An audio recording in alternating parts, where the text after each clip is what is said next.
Who is it?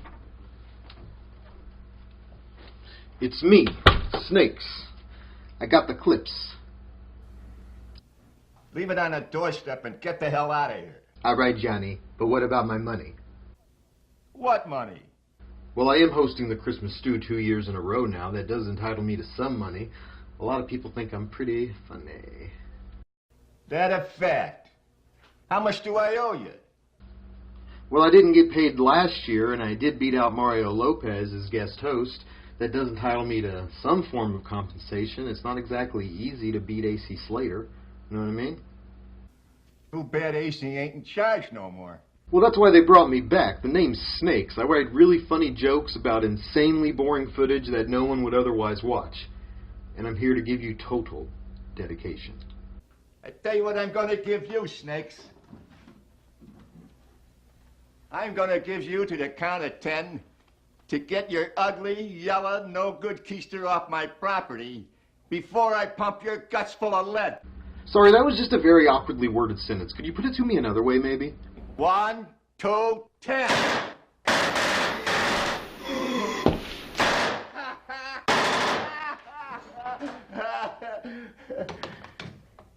Keep the change, you filthy animal.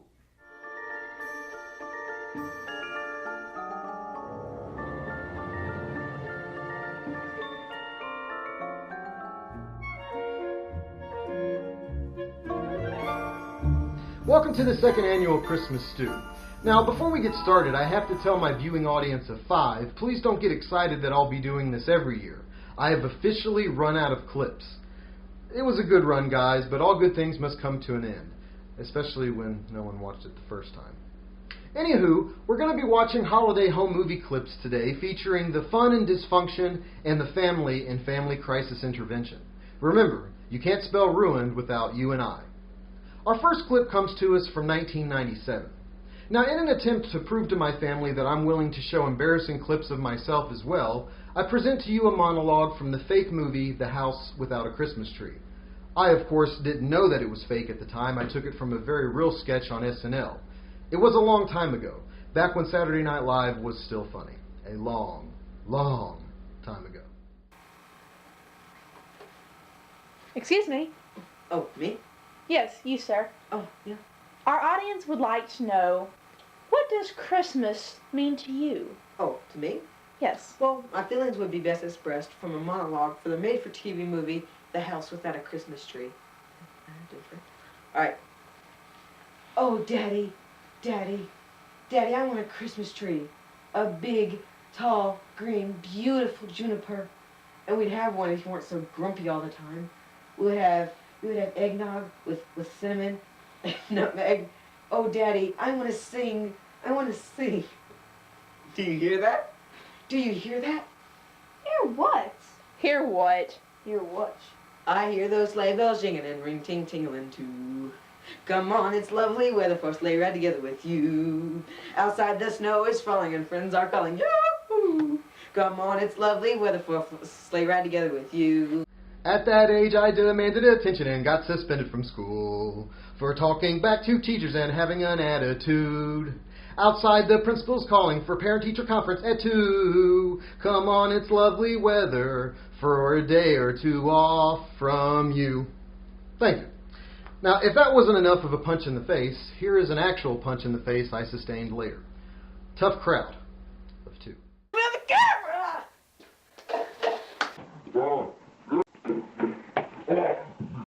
Why do they always bring fruit to a bad show? Anyway, on to more pressing matters. We've all experienced getting a gift that we know is not exactly age appropriate. Hey, it's Christmas time, I want a toy, deal with it. The point is this. One of the many perks of the holidays is to bring back the joy you felt as a child. Let's watch my Uncle Dale's reaction to the late, great Grandma Jane receiving her very first stuffed Teletubby. Funny made possible because of viewers like you. Oh, I have a phone! That's her favorite. She has a poo. David, move. Grandma got it. Oh, that's my turtle. Oh, can I take your put out, Grandma? Yeah. No, he doesn't See, to me it's not that weird. He looked at me like that for years. Later, My mother thought it was a good idea to give my cousin Kelly candy as a Christmas gift. You see, he suffers from an overall lack of stimulation. Hold the doll down. Hold the doll still. Kelly, quit pounding. Hold the doll still. Right, look here. Hey, David.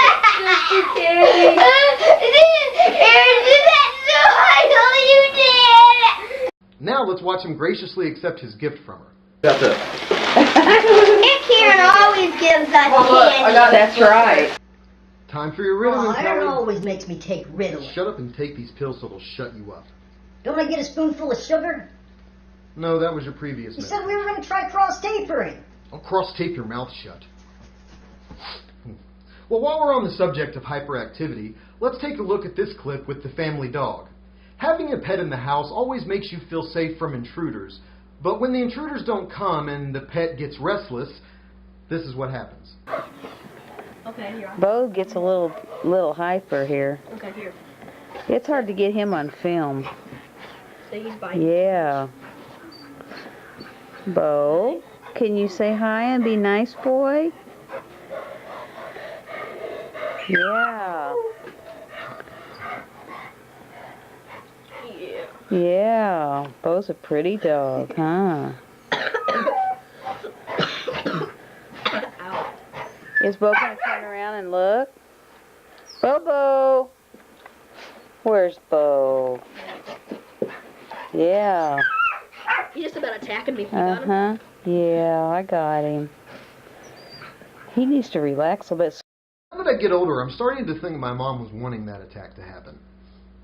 Anyway, John Fogerty once wrote that you can't believe anything you hear and only half of what you see.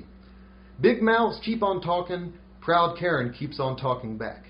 Roll it, roll it, roll it. Seriously, what the are you doing? Roll it. And guess what? When I was in there, I dropped something, and thank God Almighty it didn't break. Wow. Because that's one of those places, if you break it, you buy it. Most places are like that. No. Actually, I was watching the news one time and they said that's a myth. If you break it, when they put those signs up, you break it, you buy it. They really cannot make you pay for it. But when I dropped something, a customer, it made a real loud crash, but it didn't break. I said, well, at least it was made well, And some customer said, is it true that if you break something in here, you have to pay for it? And the clerk goes, yes, ma'am. Oh, and they'll say that. Oh, and they'll okay. even put up signs that Yeah, they tell you have that. Karen promptly left the conversation, not because she was upset, but because she had to look up gullibility in the dictionary. She was disappointed when she found out that it isn't actually there. Now, I'm not going to say our family is dysfunctional. It's so much easier to show it. But when you give your mother a portrait of your family as a Christmas gift and she seems shocked that not only were you able to sit still long enough, but also to sustain a smile and appear a happy family unit, well, there's really nothing else to call it but our 6th clip. Someone called in with a question like Well, I that. can't believe you got all people to look happy and at the same time. Yeah. Kelly doesn't like it, but I like it. Oh. Hey. I'm just very traditional. I think families should be at each other's throats during the holiday season. That's just me. That's how I was raised. Sometimes Christmas can present the rare opportunity for you to give something to someone and really enrich their holiday. Then, of course, there are times when someone gives you a gift as a reminder of your unhealthy lifestyle. See if you can spot the difference. Gosh, well, why did your daughter put paper on?